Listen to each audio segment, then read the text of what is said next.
یه سوال ازت دارم. تا حالا شده یه آدم رو ببینی و با خودت بگی این دیگه از چه سیاره‌ای اومده؟ آره، ایلان ماسک دقیقاً همون احساس رو به آدم میده.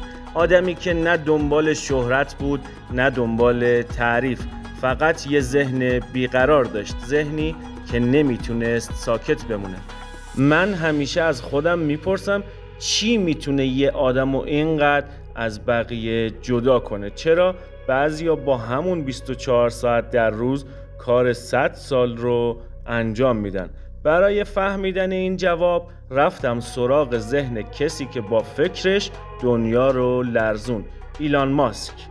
بله، دقیقاً خود ایلان ماسک.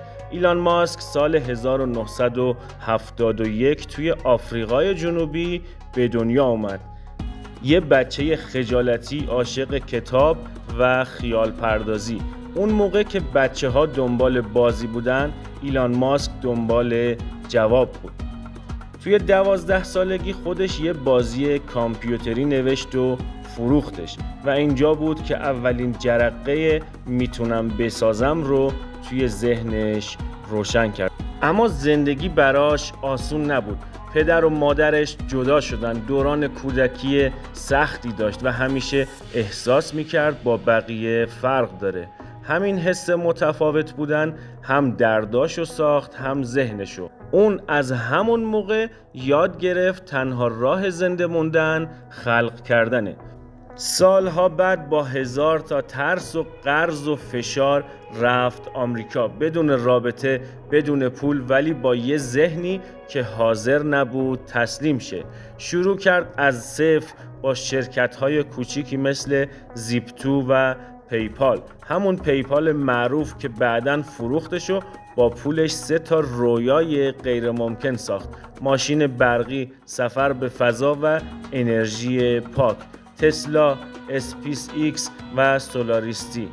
3 تا ایده‌ای که هر کدومش به تنهایی میتونست یه عمر آدمو بسوزونه، ولی برای ایلان ماسک تازه شروع شده بود. میدونی چی جالبه؟ بیشتر ما وقتی یه ایده بزرگ به ذهنمون میاد، مغزمون سریع دکمه ترمز رو میزنه، میگه نه این زیادی بزرگه، من نمیتونم. اما ایلان ماسک یه مغز دیگه ای داره. اون ذهنش رو طوری تربیت کرده که به جای نمیتونم بگه چطوری میتونم.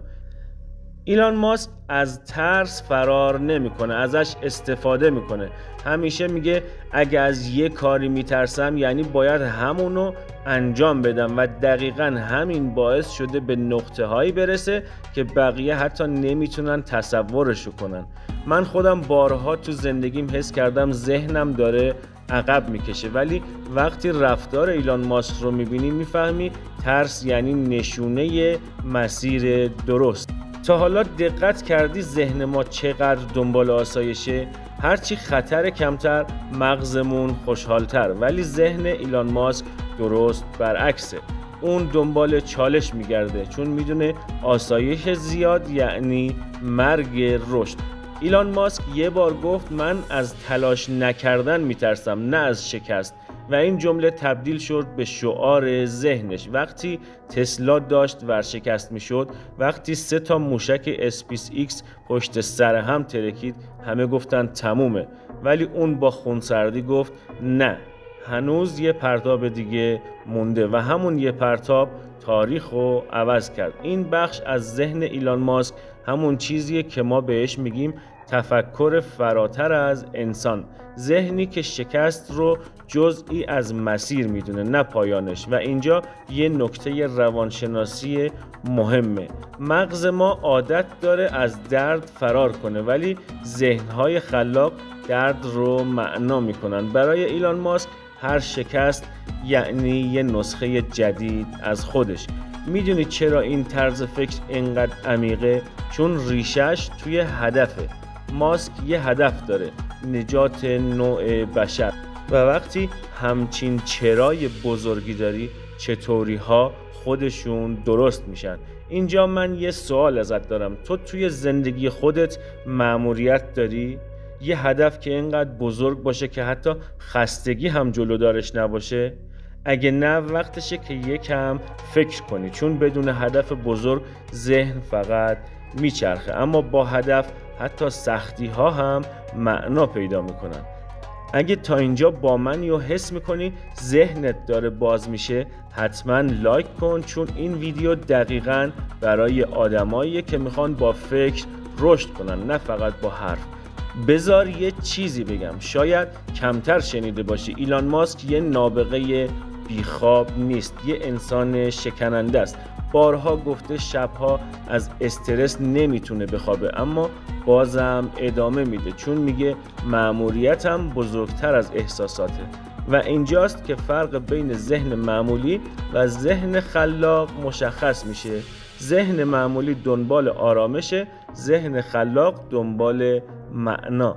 من وقتی مسیر کاری خودم رو عوض کردم و از محتوای سطحی رفتم سمت چیزهایی که واقعاً به رشد ذهن کمک میکنن، یه چیزی رو خوب فهمیدم.